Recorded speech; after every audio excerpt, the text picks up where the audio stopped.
अंगात स्टारचा शर्ट, कमरेला लावलेली बंदूक, धनंजय मुंडे पंकजा मुंडेंसोबत फोटो असलेला हा पोरगा नेमका कोण? बीडच्या मसाजोगमध्ये घडलेल्या सरपंच संतोष देशमुख यांच्या खुनानं महाराष्ट्र हादरून निघाला आहे। या घटनेमुळे बीडमधील कायदा सुव्यवस्थेचे 3-13 वाजलेले असल्याचं दिसून येत आहे। भाजप आमदार सुरेश धस, आमदार संदीप क्षीरसागर यांच्याकडून या प्रकरणात मंत्री धनंजय मुंडेंचे निकटवर्ती असलेले वाल्मिक कराड यांना लक्ष केलं जात आहे।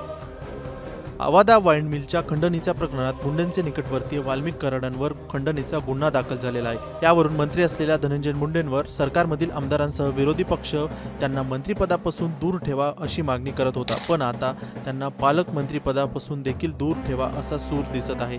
अशातच सामाजिक कार्यकर्त्या अंजली दमाने यांनी बीडच्या कायदा सुव्यवस्थेवरून काही सवाल उपस्थित केले आहेत। दमाने आपल्या ट्विटमध्ये म्हणतात की बीडमध्ये पिस्तुलांची थैमान 1222 शास्त्र परवाना